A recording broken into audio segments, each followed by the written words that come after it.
Hi, everybody. I'm Darek Mazzone. This is Sama, Seattle Circuit Music and Art. I have a great friend on today. I've been looking forward to having a conversation with this artist for quite a while. The last time we got a chance to speak professionally was at KEXP on my radio show, Wopop, and this was pre-Trump, pre-pandemic. And so a lot has changed in the world. He's also Ukrainian, so obviously that world has changed. I'm talking about Eugene Hütz of Gogol Bordello, lead singer, songwriter. He has a new record out with the band called Solidarity, and he is collaborating with some amazing Ukrainian artists that are singing songs about what is going on. Some legendary pieces tied to some poetry, and also new music to raise awareness about the reality of what is happening in Ukraine right now and throughout the world. They're quite a successful band. I've been a fan forever, and we have a bunch of mutual friends. So obviously, we spoke for a long time, and I'm stoked to be able to share this beautiful conversation with Eugene Hütz with you. We cover punk rock, we cover Poland, we cover Ukraine, we cover Joseph Campbell, we cover ancient Hindu philosophy. One of my favorite conversations in quite a long time. So I'm stoked to be able to share that with you on Sama, Seattle Circuit Music and Art. And as always, if you like what you're seeing here, please share, subscribe, and like us on social media, so we can offer more opportunities for artists from literally all over the world to have a platform to be seen and to be heard. And hopefully, you'll fall in love with them too. So once again, Eugene Hütz, Gogol Bordello, on Sama, Seattle Circuit Music. Закувала зозуленька у зеленій лозі, як ще москалями жветься в Радянському Союзі. О, я! Чуєш, як ще ми зробимо, о, я! Твоє ім'я! Ми повернемо кордони на схід країни, ми повернемо кордони, слава Україні!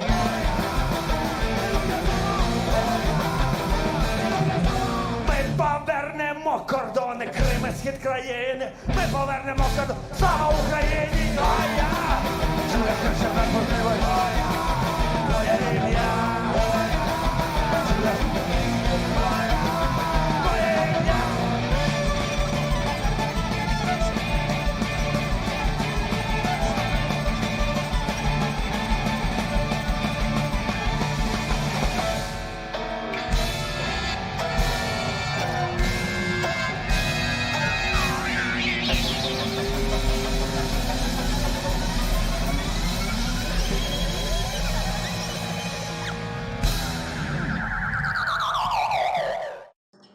Eugene, thanks for being here. How have you been? Yeah, doing all right. What's been going on in your life? The last time we had you on was a while ago. You were still living in Brazil, and Yeah. you were thinking about, what is the next what's the next step? What's going on? You obviously Always representing. always representing. Muito obrigado. Obrigadão. But Obrigadão. this is an interesting time. We were just talking about you got a tour coming up, spring, summer, and the last time I had you on at KEXP, it was a different world, and now you It are was before Trump and before pandemic and before before Trump, the war. pandemic, and before the war. That's a lot of difference. That's like, to me, Tectonic shifts. Yeah. yeah, to me that's kind of like the end of one century and the beginning of another century. Like Thin the for- sickle for sure.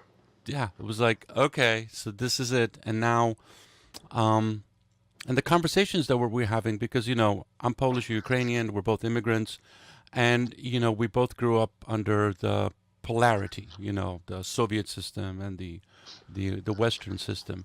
Yeah. And the conversations that we're having right now about what's going on in the world feels like we're talking about the 1600s, just these transformational changes that have been going on. Yeah. And- the regression is there for sure. Yeah, it is, but it's also global. Things in the 1600s that were going on in China didn't really affect what was going on here right now. And as a musician, as somebody who's actually, this is your life's work, you're putting stuff out there, you didn't really represent your culture, your heritage, your I'm not saying that you're folkloric or anything like that, but you're carrying, you're representing And you've now become one of these artists that is representational of Ukraine, the struggle. You've actually been, you played there. You're, this is a really interesting place to be from where, like, Start Wearing Purple and some of the great songs that, and your DJ history and everything. It's just like, it's a really interesting pivot how it goes. And I would love to just talk to you about that. Like what's going through your mind as this tectonic shift is going on around you? Well, I mean, as being punk rocker, like lifer punk rocker, it's not really shocking. In a way, punk rock as a culture prepares you and gears you up for that. And before your turn comes to represent, you're already like 13, 14 years old, you're already listening to other people who are representing and doing that for you. Mm-hmm. So, you might be that young, but the guys in Minor Threat, they're already doing that for you. And, the next incarnation comes, whatever it might be, Fugazi or Shelter or, Gorilla Biscuits or whatever other streaks punk can take as a super diverse, culture. You are kind of looking up to people who are essentially already mentally and spiritually working on being resilient to all these things, and so, even going back to, Cro-Mags and, albums like, The Age of Quarrel, which is, translation for Kali Yuga, Hindus' theory of, I think it's more than theory, definitely, of time shifting, time zones. We're looking at it. I mean, we're living in the thick of it. Just like the other day, I was telling somebody about Kali Yuga, and we pulled it up, and there was all these symptoms of it just listed, and there was like 20 symptoms about superficiality and hypocrisy of the times of the era that we are in, and it's mind blowing how accurate it is. I mean, it's just like, it literally has things outlined beyond possibilities of, just maniacal dictators and all these kind of things. It just says straight up, like, people will become so superficial that their whole meaning of life will boil down to their hairstyle. People will become so hypocritical that they will base their social and every status on something even more superficial than lifestyle. And we're looking at it. We're looking in the thick of it. So if you grew up listening to music on the radio, then you're going to be probably a lot less geared up for these tectonic changes than if you grew up listening to Cro-Mags and Shelter and Fugazi. Can tell you that much for nothing, No, it's true. It's true. You do. I have two small kids, teenagers. I shouldn't say small. They'd hit me right now if they said that. And it's interesting to see the punk ethos manifest in them, and how they're pushing back. And we've been a little apprehensive about letting go on social media, but it seems to be the place where a lot of communities are being made. And True. to that superficiality that you're talking about, it's definitely there. How do you look? What's the latest thing? What's going on? How you presenting your ideal lifestyle? And it's intriguing because it's like, I live in the United States, as do you, and this country, which is in many ways really amazing, the most diverse country I've ever been to in my life, can be very myopic, and they don't really, they're not very patient. And they don't really have a historical sense of like, this has been an ongoing cycle. This is just like, the things that you think are permanent aren't really permanent.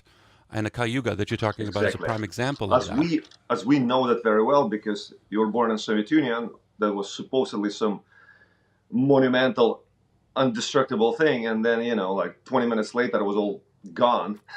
1989, the wall so goes the down. perception on that is different. But there's reasons on that why it's gone, because the harder you need to work on keeping something together against its will, the the bigger the reaction, for every action, and that's why it's gone.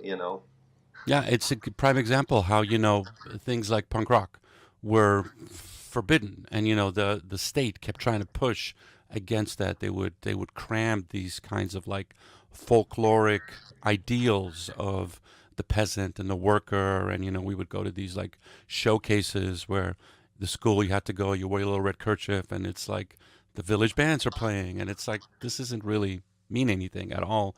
And you wanted something else. You wanted something that represented the counter to that. And obviously Absolutely. the state fell, and now we're in a different kind of reality, a different kind of place where we're all connected in a really interesting way. The fact that you and I are talking to each other in real time. You're in New York, I'm in Seattle, but I spoke to somebody recently in Mongolia. I spoke to somebody recently in the jungles of Colombia. Technology has allowed us to connect in ways that we have never even conceptualized before. It's almost shamanic how quickly things are happening. And I want to talk with this about a little bit of it, because we both kind of came up in an interesting way where this punk aesthetic was something that it became all of you. Like, as soon as you heard it, you felt like you were being heard. You saw something that could lead you to your future. It gives you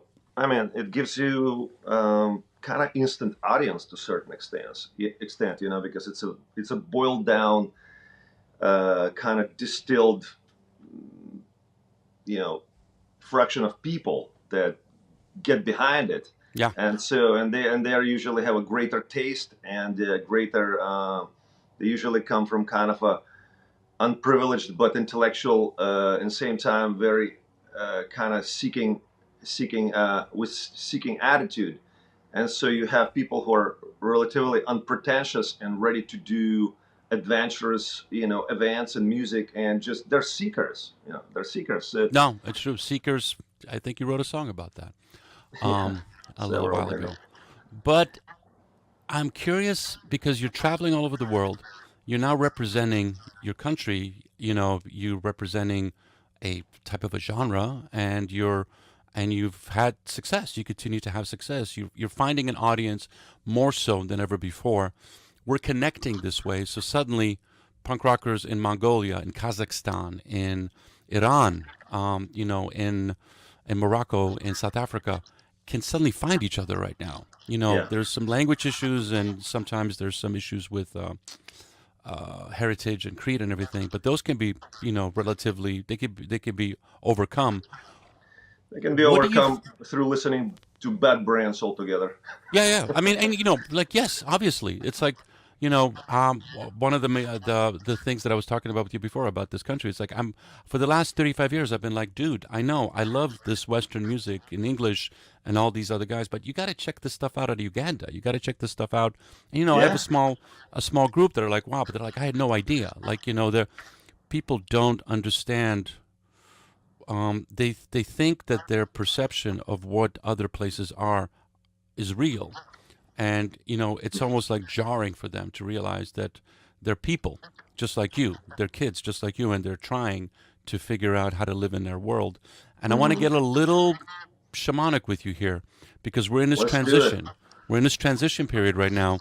And I want things, I'm a bit of a hippie, not too much, but a bit of a hippie. I want the world to find each other. I want us to find that shared humanity between all of us.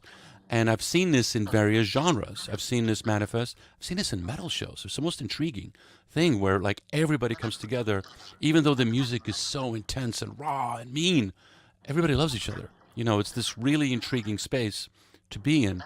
And the same with punk shows. People even take care of each other. Obviously, there's going to be some idiots smashing things around, but people tend to take care of each other. What do you think is going to come from all this? Like, trip with me for a little bit. What do you think in 2-3 years? What do you think the world's going to be like, knowing that we're in this place? Well, yeah, I mean, I think that those are several questions in one, but it's my style. Generally, let's undo them into several parts. Generally, I tend to think that whatever comes can be dealt with, and it will be dealt with in the most positive way, affordable at that time. And you know, just from the short mileage that I had in this world, I already could learn one thing, is that there'll be people all the time telling you that, hey, back in the day things were happening, now they're not happening. This is like, things are finished, you're barely catching the last call. Like, I've heard that rap my entire life, as they're, you know what I mean? And then you get there but you in the same time feel like it's a clean slate because you just got there. Mm-hmm. And if you don't subscribe to that idea that, it's this whole postmodernistic swamp and everything has been done and the blah, blah, blah, then you're going to go on, propel and do your own things. And all those people who are telling you how things were finished, they're going to come and, they're going to come to you back and say, hey, wow, I was wrong.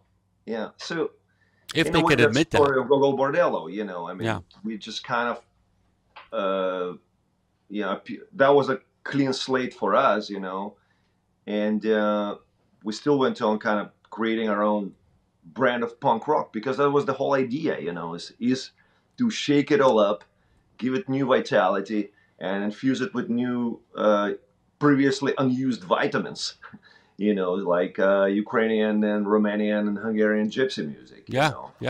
In many ways, it was New York. And in many ways, that was New York, because, New York is, when I first started coming to New York to see shows, I was still living in Vermont, where I was originally sent by a refugee program with my parents.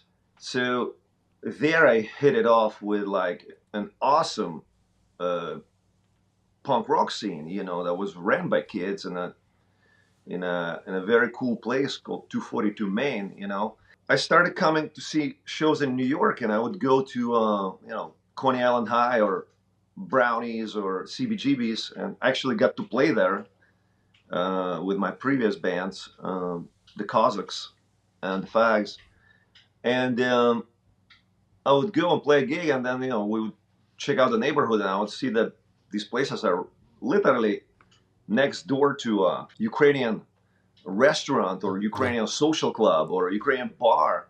So I was like, wow, I think I really like this place. It's kind of, I walked into a reality that I would like to create for myself with some cyber envisioning technology, and it had the roots, and it had all the progressive ongoing things represented.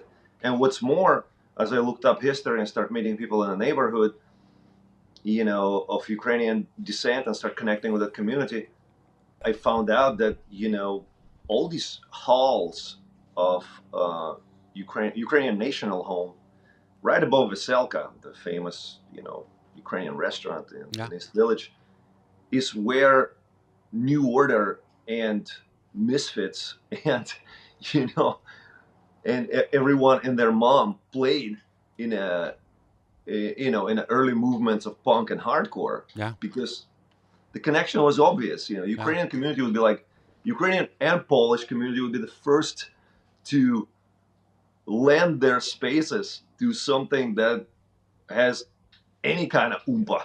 Yeah. And Lord knows, punk and hardcore had some oompa.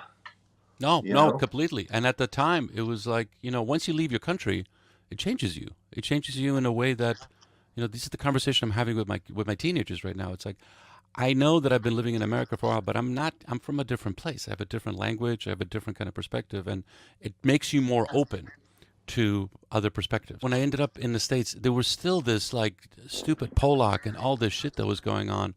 And I ended up in Boston, in Dorchester, really, really tough. Like, 2 days in, I'm 9 years old, I get beat up. And so it's like, okay, it was like but such how is it impossible? Poland is so known for so many intellectual achievements. That was the confusion. I was like, what the hell is going on? I was trying to explain to people, it's like, look, I come from a colonized country. You have to understand that I didn't have a country until after World War One. There was this ongoing struggle of liberation that was going on Yeah. for so long.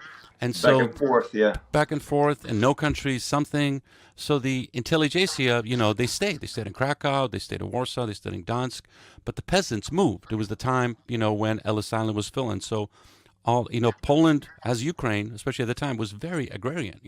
Huge forests and people, that's what you did. You lived in a village, you found another village girl, and then you raised cattle or a wheat forest. Right. And so you're suddenly in the middle of a, Chicago or Boston or New York, and you don't understand what's going on. That's a little bit different from even how I thought of Poland while growing up in Ukraine, which was part of Soviet Union at the time, because my Poland was like, Stanislav Lem and, greatest writer, and Czesław Niemann, some absolutely like top cream of the crop prog rock. I remember touring in Poland on first tours, and the roads were literally, as soon as you would cross over, you knew when even if you're like sleeping on top of each other in a van back then, and you're touring through Europe, you knew when you entered Poland, because nobody was sleeping anymore, because the roads were, just too swashbuckling. And it's true. And then the EU came in. Yes, and we played places that were very poorly equipped, but in just number of years, it seemed like actually a flash of a pan. Like within like 3, 4, 5 years, the roads were completely slick. Yeah. And the festivals were blowing up, and the people were celebrating amazing things like, Dansk. The whole solidarity movement, like we would invite like angelic upstarts guys, for an event that celebrates the breakthrough of, what I'm talking about. Basically the Poland's departure from East Bloc. Yeah. So it was a really interesting moment, really interesting time, really interesting to see this. And like, I'm the son of a cook on a train in the Soviet bloc, and the grandson of a blacksmith that lived in a tiny village this family lived in probably for hundreds of years. The fact that I'm doing it right now is giving me a sense of like, wow, I can actually do this. And I know your story too. It's like, how the fuck did we end up here? This is amazing that we can actually do this and actually have an audience. The first, I mean, the immigration, or the refugitiveness of it goes way back, because the constant Moscow attempts to colonize Poland and Ukraine. They go so back in the center. Of course it's frustrating for us to hear people saying, "Oh, how is your my heart goes out to your people in your country. This year it's just like, thank you, but it's not the year.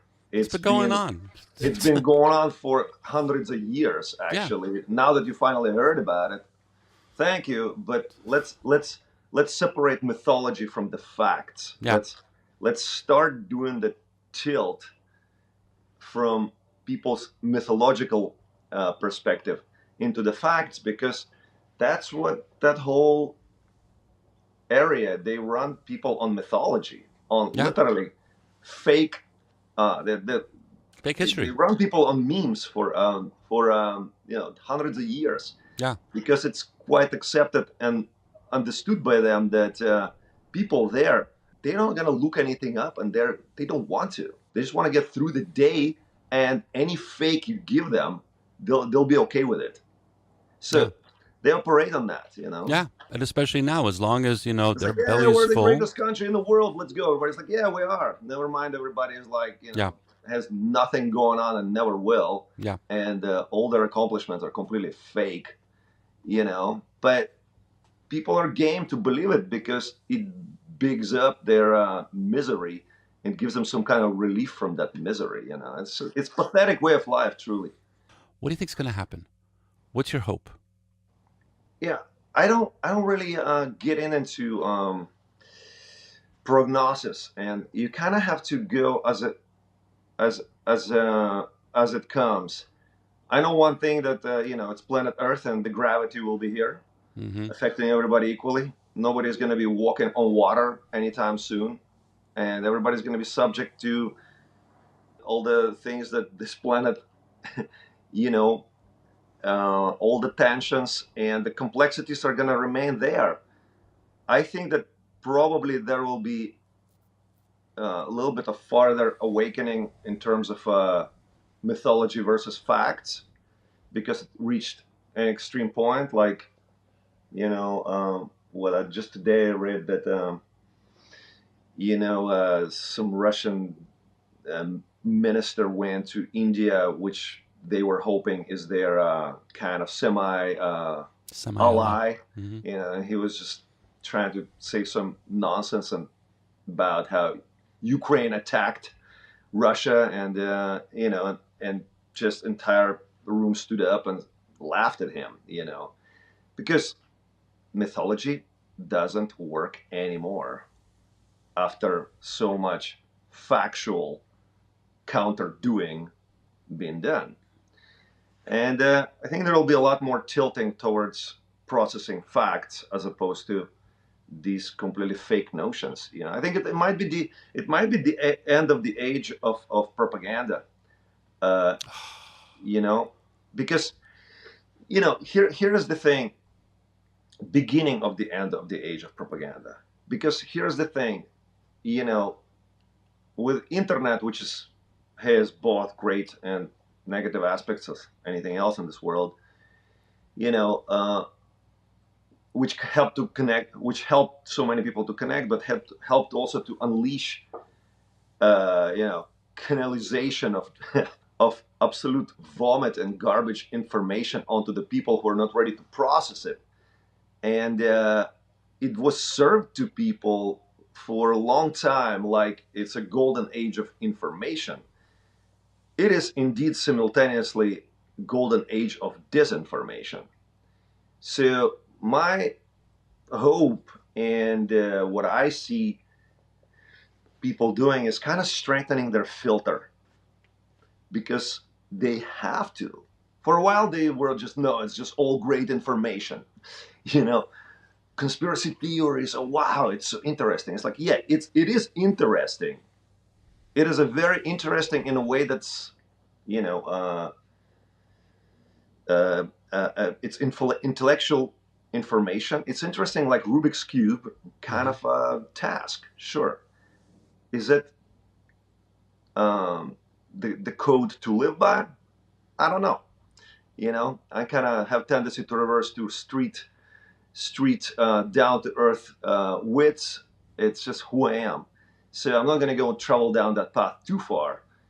So I feel like a lot of people are starting bouncing back to something more tangible and fact, and hopefully more common sensual. Maybe it'll be harder to program them by just propaganda myths, you know? Yeah. No, I agree. And I see that in music too. In a way, there's you know, there's kind of the new wave of bands that's coming. You know, Jail and Scowl, and you know, well, Turnstile has been kicking ass for quite a number of years. But yeah, it's very critically thinking youth music, you know. Mm-hmm. Well, there's a new, you know, it's been a new generation has come in. That generation is connecting through the internet, so people are finding allies. They're finding scenes globally, and these kinds of transitional moments are important to have one generation kind of find something that allows them to push against the last generation. Like every generation is going to piss off the last generation in one form or another. Yeah, to a certain extent. I'm not so sold on that exactness of it. I mean, I also observe a lot of, maybe there's some kind of algorithm to that where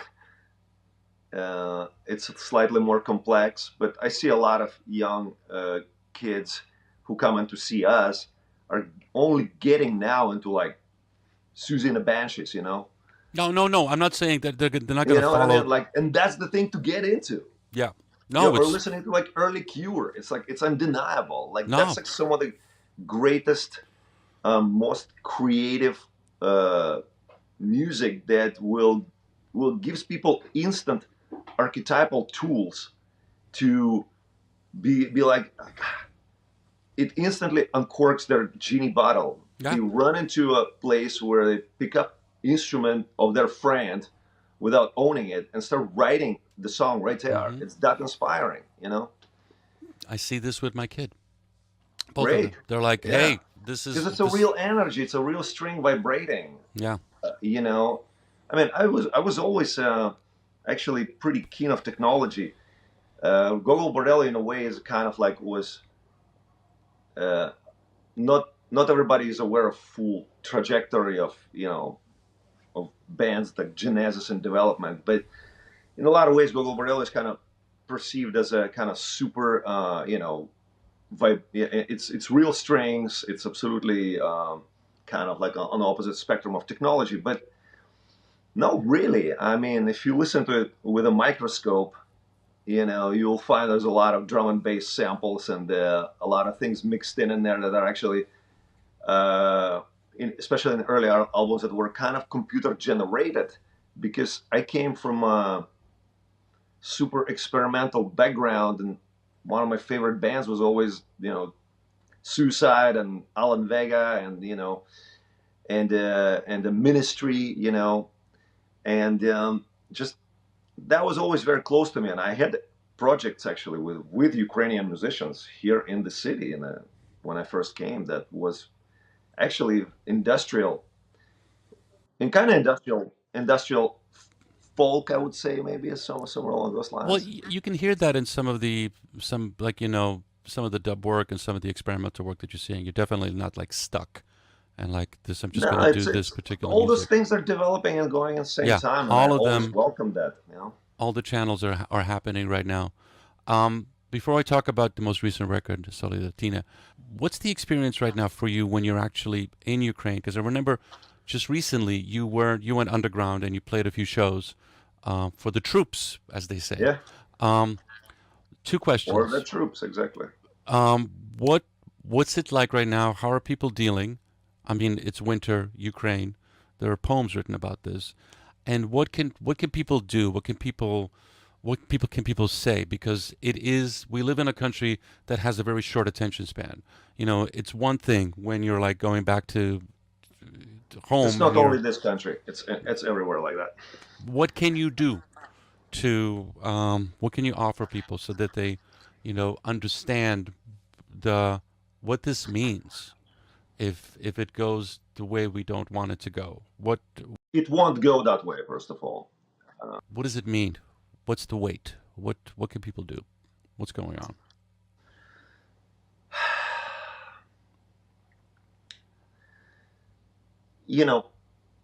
It's people get very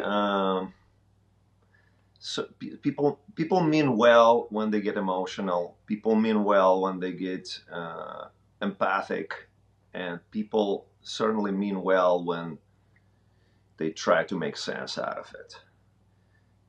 Here's the thing.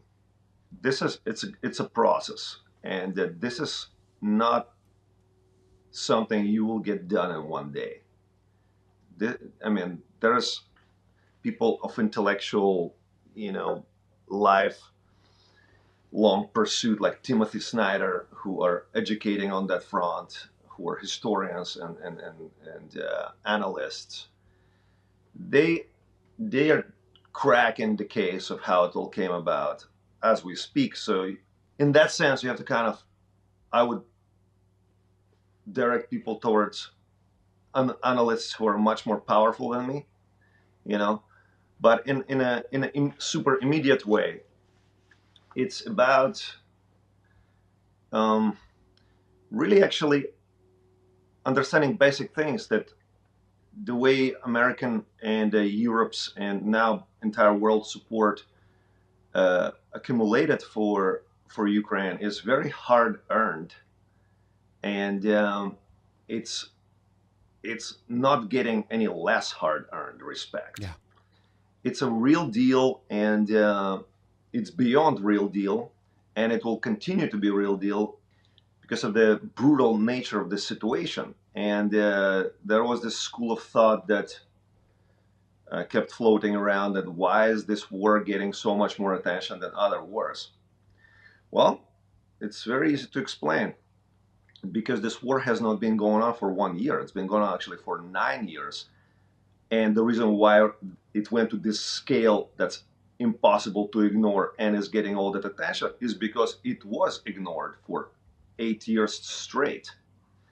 There was warfare in East Ukraine on all those territories throughout this whole time without anybody talking about it and trying to write it off like it's some local matter with some guerrilla little, interactions. It's just simply not the truth of it. So the world learned its lesson. If something is this big and you have to address all those wars and try to resolve them, but this one in particular gained such a scale of insanity that I think nobody's going to deny its absolutely maniacal insanity and absurdity of it, and how unprovoked it is.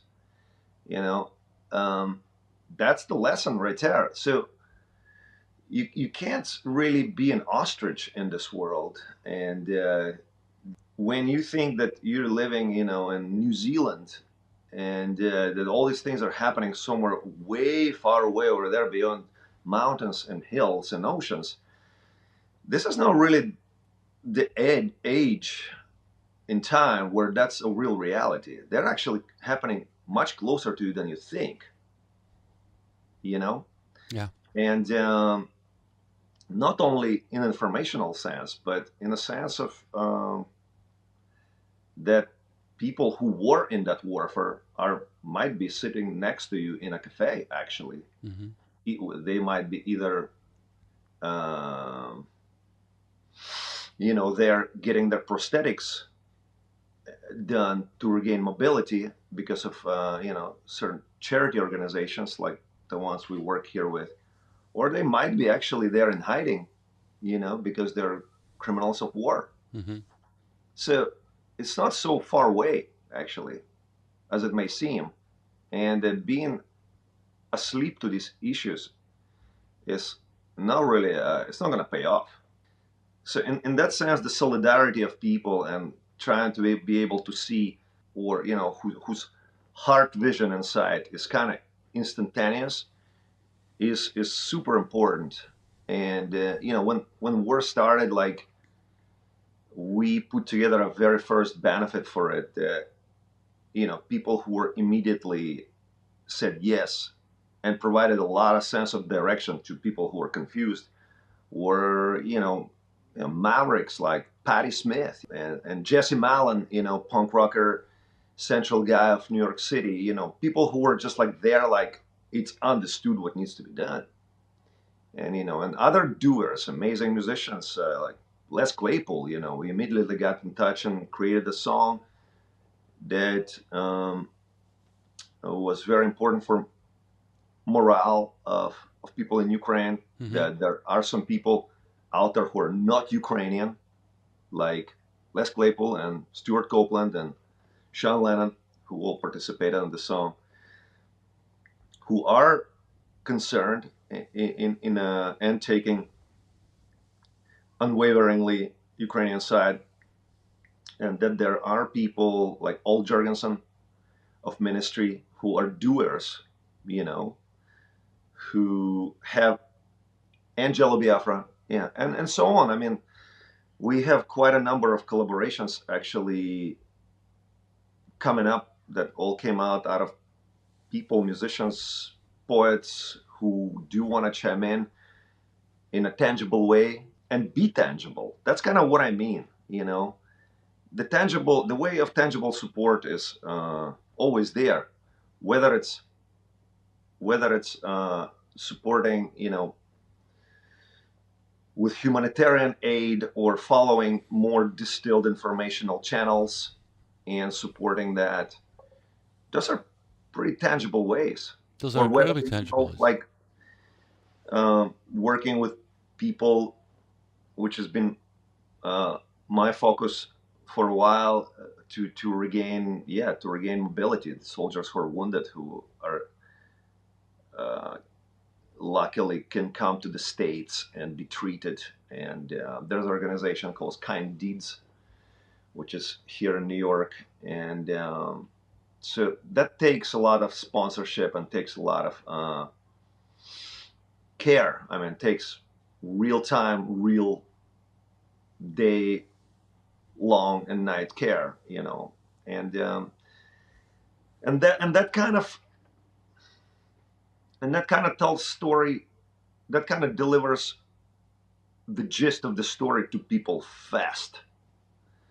Like, we had the soldiers from Ukraine come to our shows over the New Year's, our whole New York City run of concerts. You know, people who, you know, soldiers who were on crutches and with, you know, very modern prosthetics implanted. And, you know, it was so mind-blowing that I offered to get, you know, chairs for them and VIP and sit down and, you know, be part of the event. And, you know, their old was, and have a speech or, you know, play their video and kind of thing. And they were like, we don't need any chairs. We came here to get this done so we can come back home ASAP and get it, the rest of the thing done. Yeah. It's just kind of like, that blows people away because it's kind of, it shows the peak performance of humans, you know, brought up by this tragic crisis. It's a unifier. And it's interesting because in this country over the last, you know, as I said, when we last met, no pandemic, no Trump, over the last 4 years, this country, our adopted home, has been polarized like crazy. Bizarrely, from, you know, people that grew up in like red and blue and everything is flip right now. Ukraine, that doesn't really work. There's sense. Anytime I go to I see a show with Ukrainian band, or there's a cultural event or something, there's a unification of everybody that's there that is like, we are 110% committed to this. And a lot of people in this country, that's just abstraction to them. They don't quite know what that means. There isn't that sense of like, we're together, we're trying to do something. Often it's seen as like a political speech. It's like one America, et cetera, where there's, you know, these polarities of like Fox and other news channels and how people are going. And I, you know, I don't wish a war for this country, an invasion, or anything like that, but it's just like, what is the thing that's going to get you to realize that you have a shared humanity, that these are all abstractions until somebody's at your door? Like, I remember, you know, my grandparents telling me this when I was living in Poland. It's like, enjoy today because tomorrow the Russians or Germans are going to invade. So be present right now. Do what you can. We have this history. Be present right now. Well, now we're back to the, you know, teachings of, you know, how to withstand the Kali Yuga. Yeah. You have to be present. Otherwise, you're completely dead asleep and lost. But I do have to say that, you know, America is a very complex mechanism, you know, but it also would be very untrue to say that, you know, how unaware it is. I mean, it's pretty actually well aware. I mean, I know through music, you know, I'm quite well, you know, I traveled around. I've been to every state. It's like the Johnny Cash song, you know, I've been everywhere, you know. But everywhere I go in America, there's people whose heart mechanism is well at place, and they're supportive on all fronts, and they might not even be connected to punk rock. It's or you know, alternative music scene in a broader sense of it. We encountered tremendous support, and through on this particular front of you know, of last years of this war. But even before that, I mean, when Home Maidan thing happened, and we were already boycotting Russia by that time, and we there was always a fraction of people who would come out and talk to us about that. And because for a lot of people in America, it is quite possible that Gogol Bordello is their only gateway into Ukraine. It is.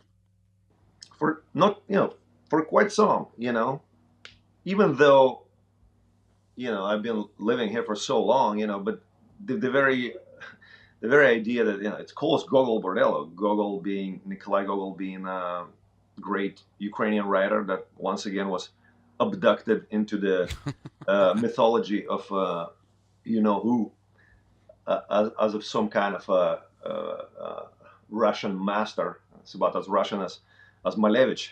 Yeah. Polish Ukrainian that, all those museums going to get the record straight. They're going to go back and finally credit people for the cultural vortex they represented, So Malevich, I think there was a whole petition of changing Malevich credits in Guggenheim and so on to Polish Ukrainian instead of Russian. So, Gogol Bordello has already kind of been telling that story for years. I mean, imagine how many interviews I've done over the years where, people ask, why Gogol? And I would tell them exactly the same thing, because he's a great Ukrainian author. Yeah. And bring up that subject that Ukraine is not Russia, and never was and never will be. That's the thing that's interesting to me right now, is that you've been in this battle, for a long time, and now you're actually part of the war effort. You started as a cultural warrior, it's like, I am of this culture, this is my history, this is where I'm coming from, and right now you're doing the work by traveling over the United States, traveling all over the world, and continuing to make sure that people are still aware about this. To your point, I 100% agree. This is an amazing country. There are people all over the place that are incredibly intelligent, cognizant, and aware of that. It's just, as I said before, the cycle moves so quickly here. It's so easy. People just forget quickly. Other things come in where we don't have that luxury. We are constantly reminded of what's going on. And this is the thing that I'm trying to, stress on the platforms that I have, and also to other artists. It's just like, it's still going on. It's every day. It's every day that this is a battle. And very true. And thank you for reminding that, to keeping that a degree of awareness up, because it is still going on. And even though it's on a very upper hand for Ukraine swing, it still takes a lot. It still takes real life blood and treasure. It remains to be, in a larger sense, very much a tragedy that was let to happen. So it's going to take a lot of time to heal, even after the victory of Ukraine. Yeah. But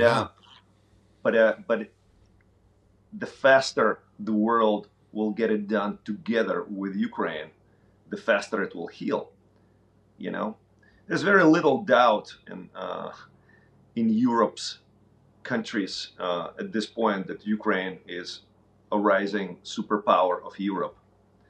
The way they proved themselves and earned the respect and the new alliances that they created, it's already, that's the direction it's going to take. But it's still going to be, the faster the tragedy will be stopped, it's the best for everyone. No, for the world, for all the other petty dictators, for all the other, it's like, the world is a beautiful place. The world can be a very hard place, and a victory like this is a message to any other idiot that feels like, oh, maybe I can actually do this and change a couple of things here for my own or my group's ascension. And so I think the stuff that you're doing, that's the reason I wanted to have this conversation with you. We met at the Drum in New York, and it's been forever. It's like, let's do this, because this thing needs to keep going. This thing needs to keep evolving, and the message needs to be out there. And and I appreciate you. speaking on your platforms about that, definitely. It's a very real, real everyday situation. Yeah. And I've seen this with artists all across the platform. Everybody is now using anything that they can. Doesn't matter what genre, doesn't matter what they were apolitical. It could have been just like happy little pop songs. They're old bands, new bands. Everybody is 100% committed to making sure that the message and that victory is assured. And so I've never witnessed anything like this before. It's like, I know, it's unbelievable. It's like, and I do have to say that actually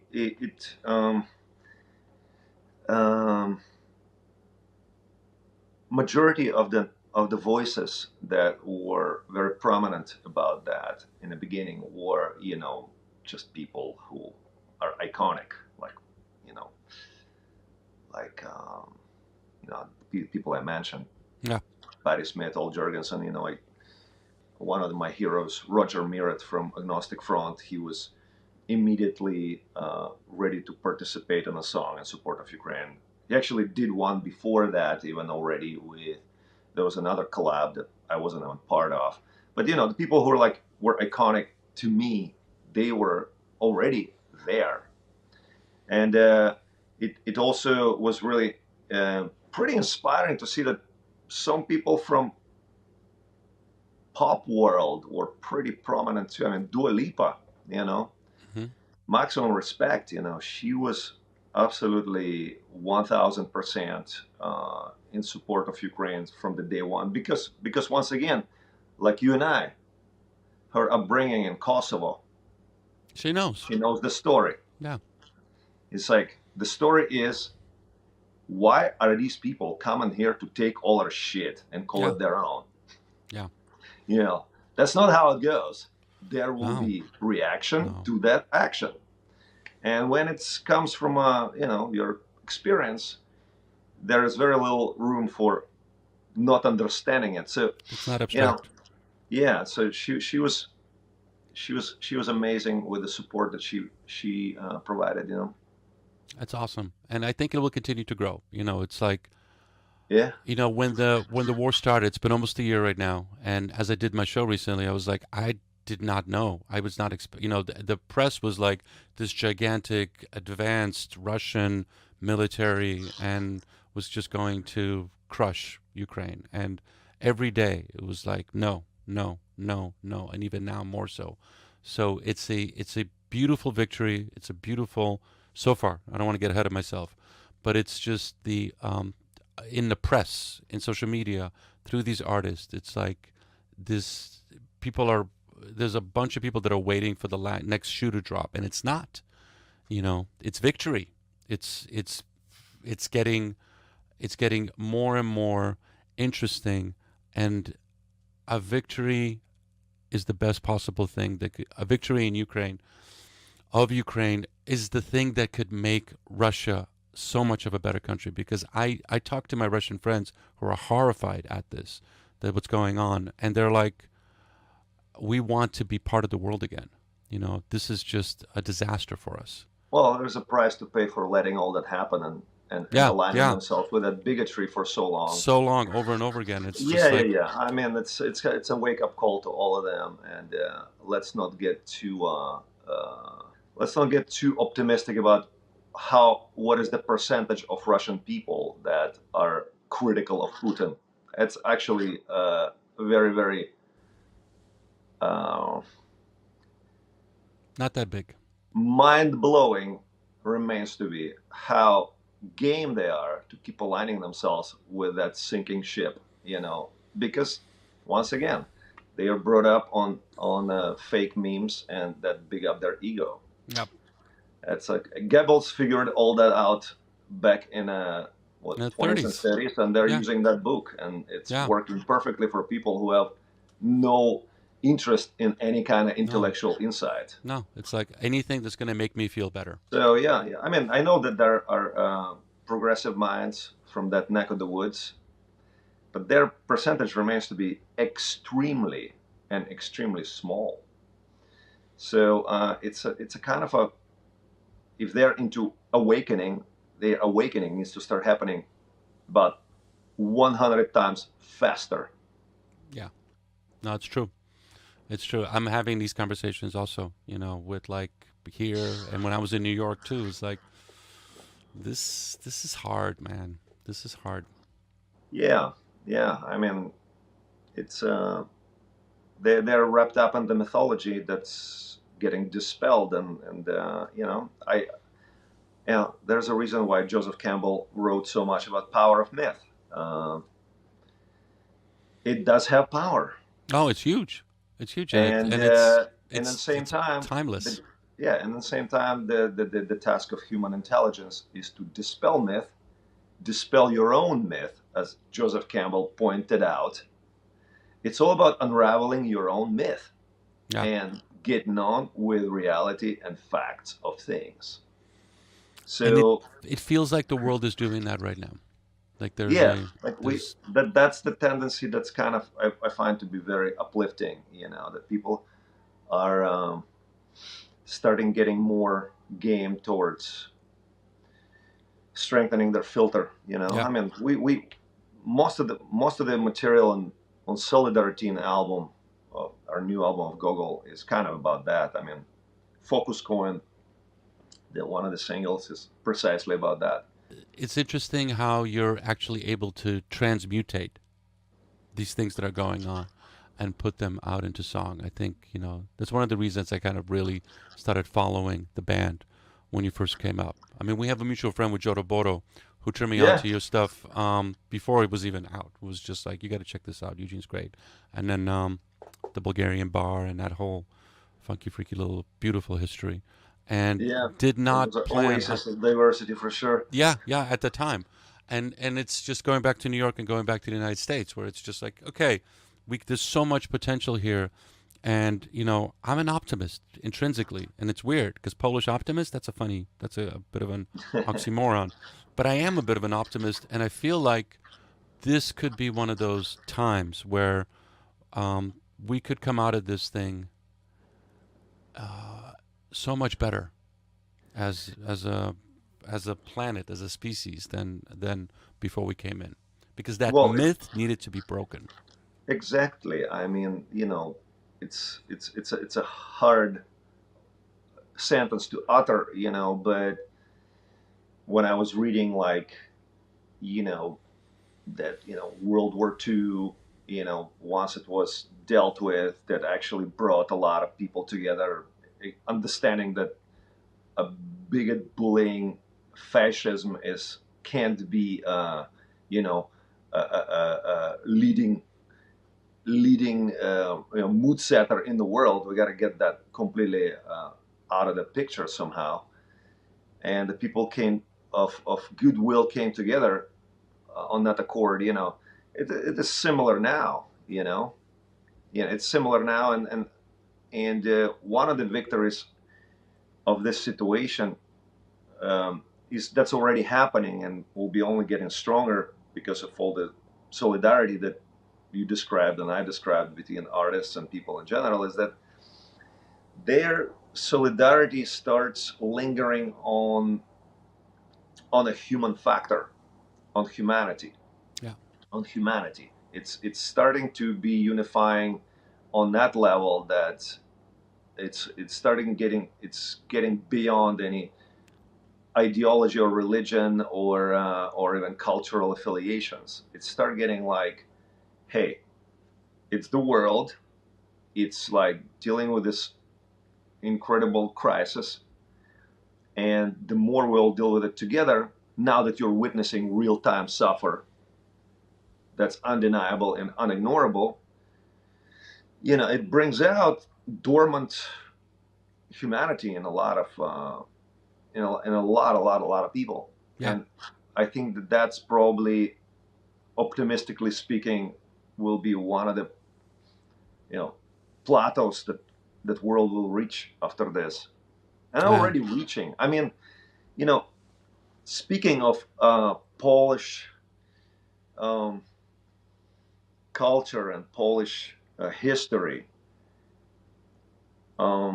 Angelic Upstarts, British punk band, wrote an amazing, one of my top favorite songs of all time, a song called Solidarity, as dedication to Gdansk events in 1982, right? 81?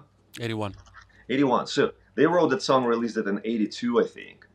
And British punk band that had a very, working class intellectual stance on things, goes on writing the song of solidarity that, for the working class of Poland that wants to break away from Soviet bloc and supports that idea. That's acknowledgement that meant so much to people in Poland that they're, still, now that we go to Poland and play that song as a tribute to Gdansk and to Polish people and to Angelic Upstarts and to Mansi, we go there and play that song, and you see kids who are like 15 years old singing it in English. Like, that's not their culture. That's the punk rock socio-political corridor in action that allows for this communication. And in the same time, that's the manifestation of that solidarity that is happening now on even larger scale. Yeah. No, it's people are connecting. People are localizing. Yeah, and then I reached out to Angelic Upstarts actually to just let them know that we're playing their song, and it was just get a beautiful reply back that we know and thank you, and it's great. Love the version. If it comes to being recorded, let's do it together. And Yes. you know what I mean? It's just beautiful moments of people like coming together on something that you don't need your whole brain power to understand that it's good. It's just knowledge that it's the right thing. Yeah, it opens up your heart. It affects you in a completely different way than anything that could. This is the power of music. This is the power of art. Is that like it affects you in a way that you will remember sometimes for the rest of your life. And Absolutely. If anything like that can happen, those are the moments that can actually make me feel like, okay, my kids are going to be okay. They're going to inherit a world that will be better than the one that I got. Yeah, and in a way, I mean, the very first real punk hardcore band I saw in my life was Polish band Deserter, who came and played in Kiev, and it was still Soviet Ukraine. I was like 14 years old, and I was already listening to, things that you listen to at that time, Dead Kennedys and Exploited and Joy Division and The Fall, and kind of everything was falling on my head at the same time. And we had a punk movement in Ukraine, with that had the vibe of kind of post-punk, I'd rather say. But the first angry, loud band that I could definitely say this is not just some punk rock, this is like some seriously pissed off shit, was Deserter. And their show lasted like 10 minutes, even less, and all these guys in uniforms ran out on stage and shut the show down, and I snuck backstage and got one of their tapes and listened to it. And what struck me is that they played a song called Moi Krai, and it just was like, which means my land, Yeah. Because that's all you had. It just had such a charge and such a reminder to everyone that Ukraine is its own thing, and it's occupied by Soviets. Yeah. And it has such a ring to it that like, don't get used to that. Take it back. Because people in Gdansk already did that. So they came on the wave of that political charge, It was mind-blowing. So that's the power of punk that, that's there, No, it's true. It's true. And it's interesting because I didn't think we'd pivot on this in the conversation, but it was like,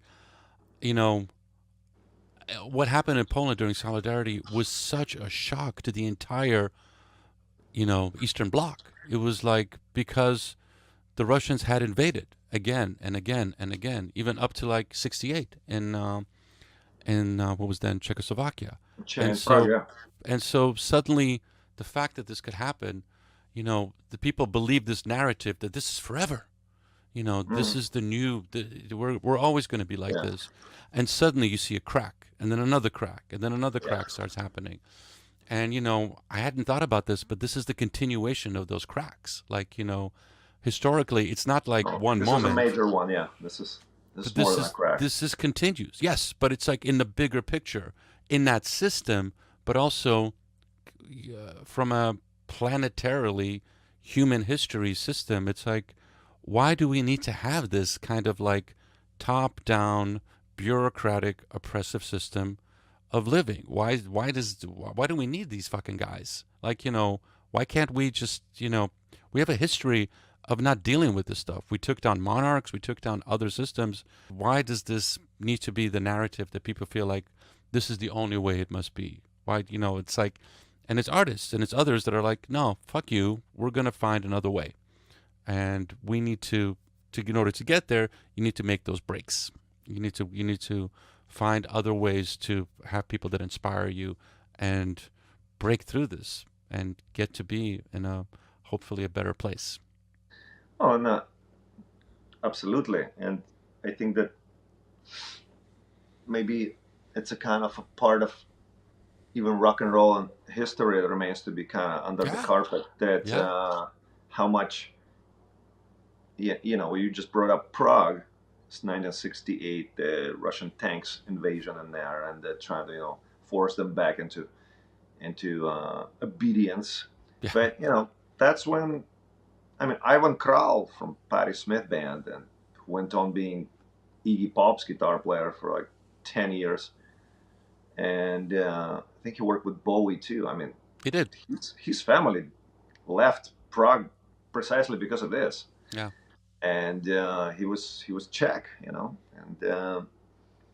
it had a tremendous impact on the development of alternative music, And so is another Eastern European, born and raised in Budapest, is Tommy Ramone. That's true. Who started Ramones basically and whipped the band kind of into its direction. Yeah. I mean, he was not a guy at the back on the playing drums. He was a very, very integral part of the vision of Ramones. And even though I never met Tommy, but from observing and learning his other work, that as a producer and having some friends in common, I could kind of tell that he was kind of had a hatred for something with all this music probably that he encountered in a Soviet bloc, that all these long overtures that lead to fucking nowhere, all this like propagandistic garbage, fake music that Eastern Bloc was,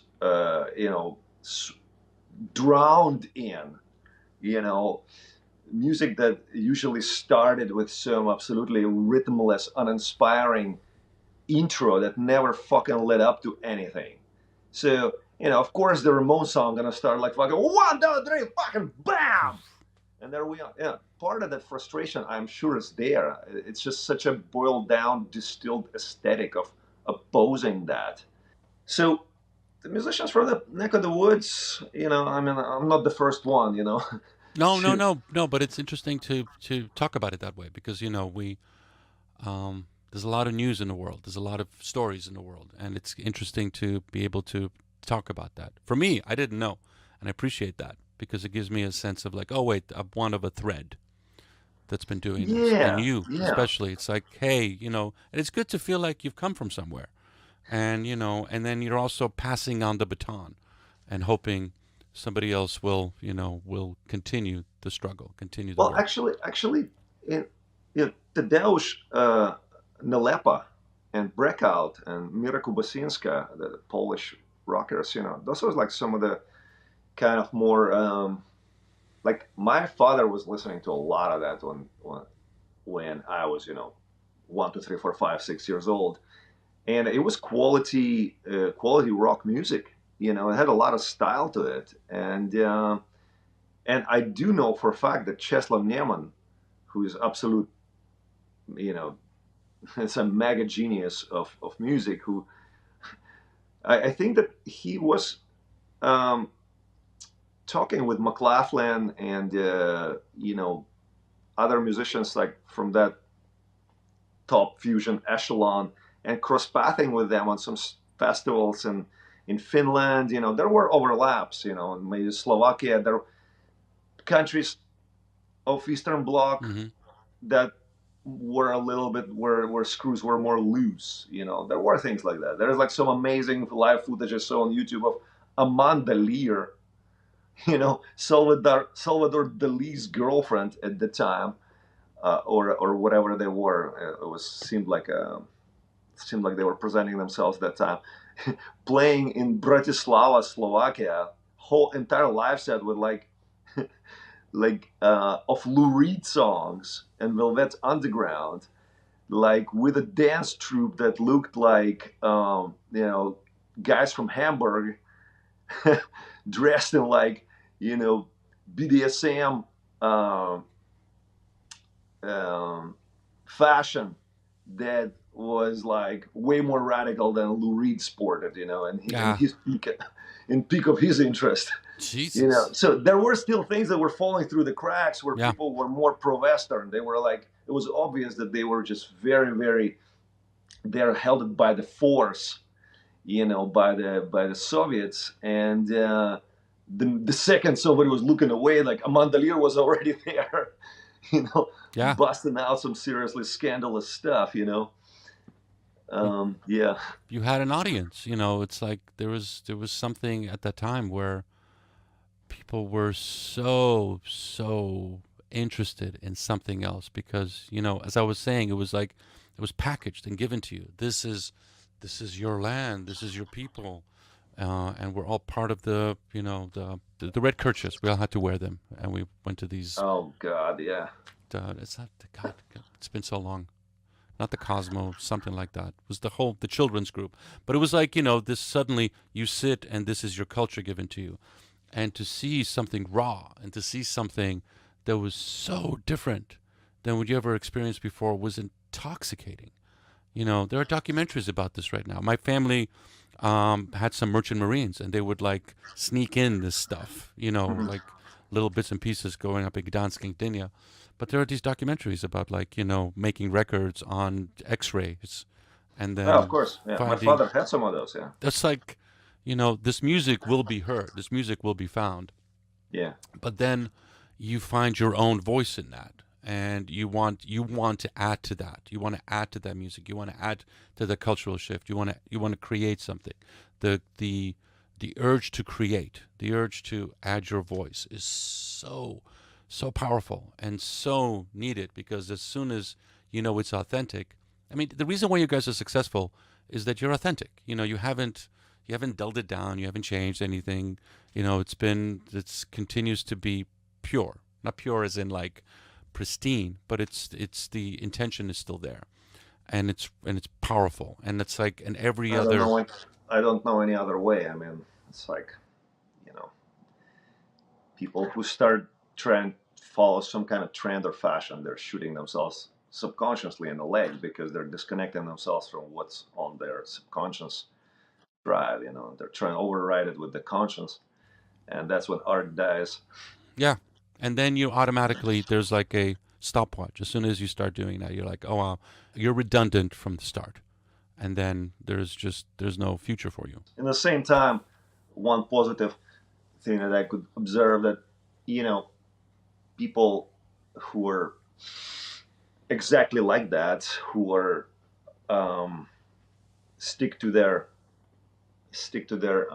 aesthetic guns, such as Nick Cave, and Robert Smith, just like people, great songwriters whose aesthetic was kind of never really got on with anything that was going on in the music industry.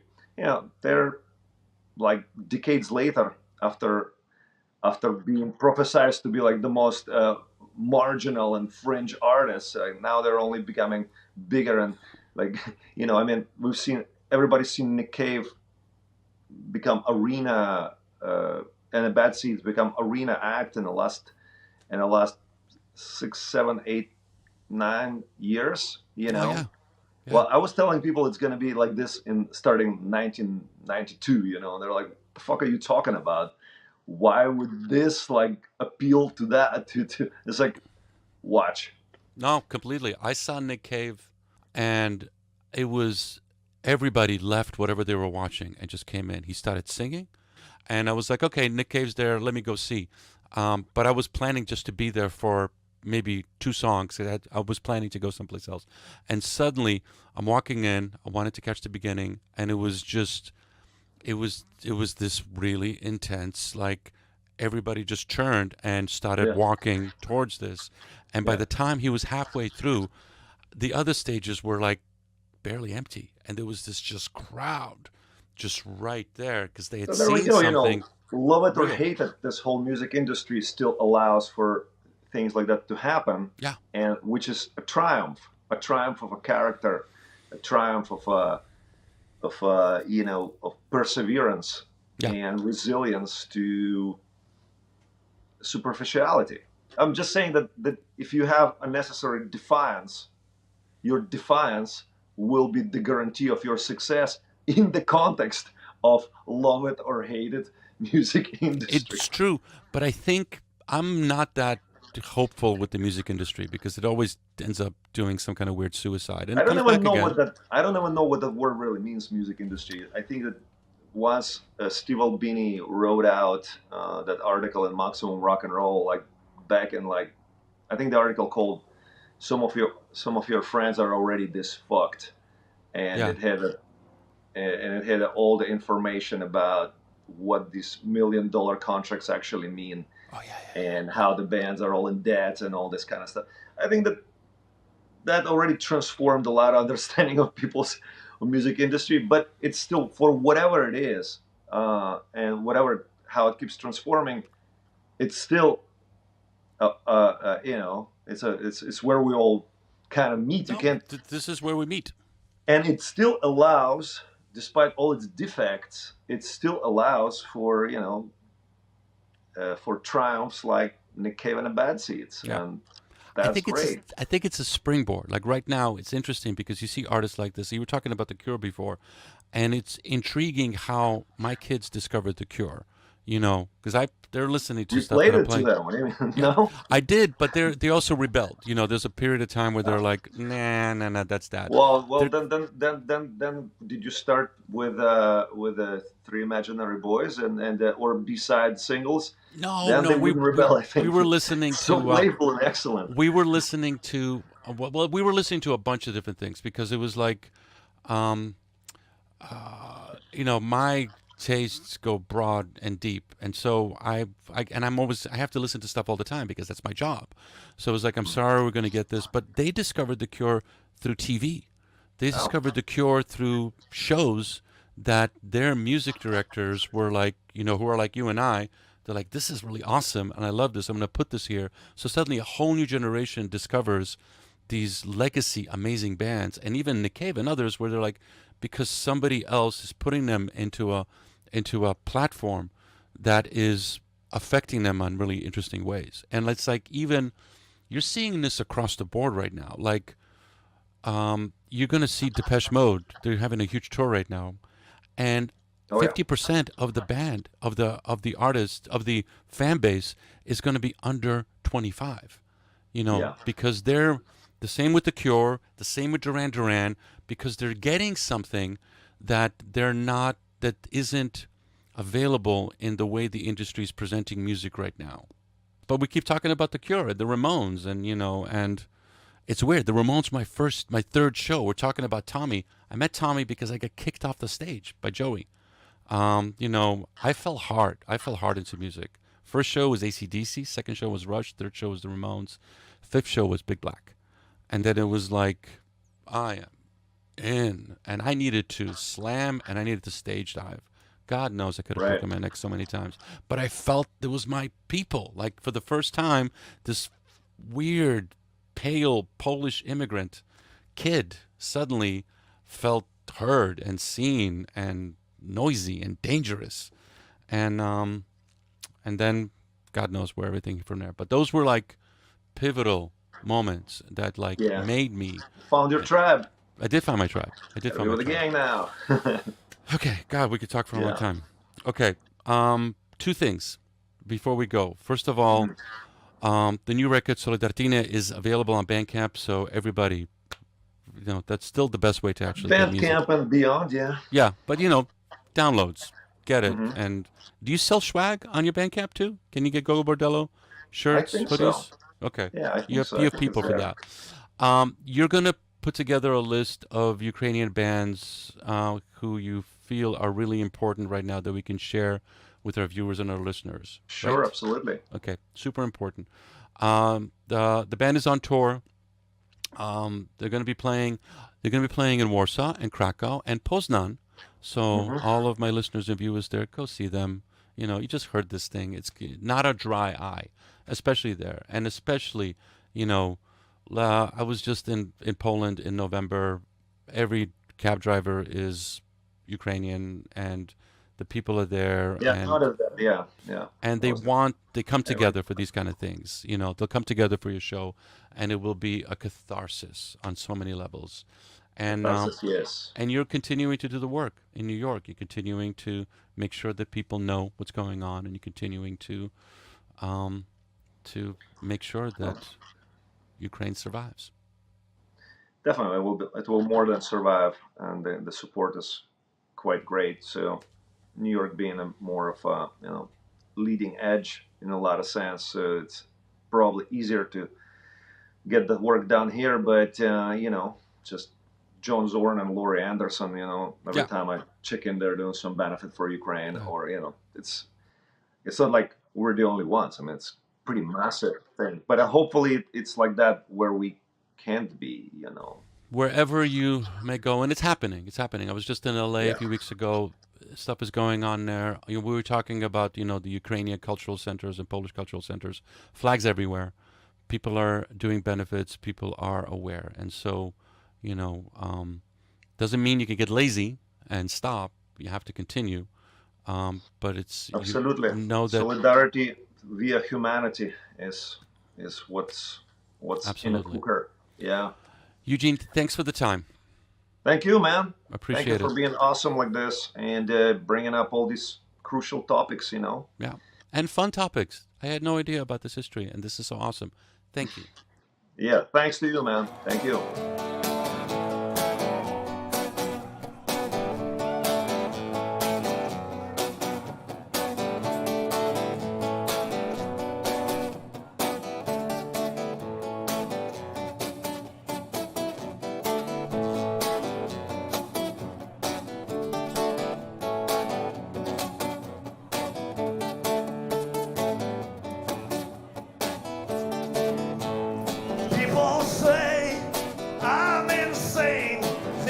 Society just in pain. Society rules have made me cruel, but I'm the opposite. I ain't no fool. The way I act, the way I dress, to make me good, to make me best, so you find no reason why I open minded. Ain't no blind.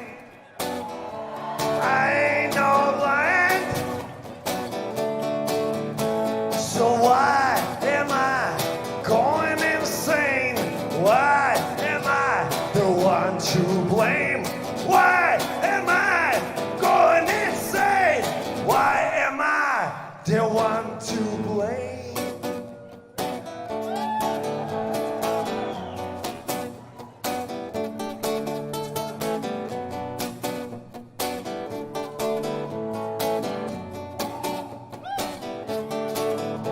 So open your eyes, don't tell me lies. I'll be the one to live and rise. Society rules have made me cruel. I'm the opposite, I ain't no fool, no blind. I ain't no blind. So why am I going insane? Why am I the one to blame? Why am I going insane? Just because I'm from Ukraine.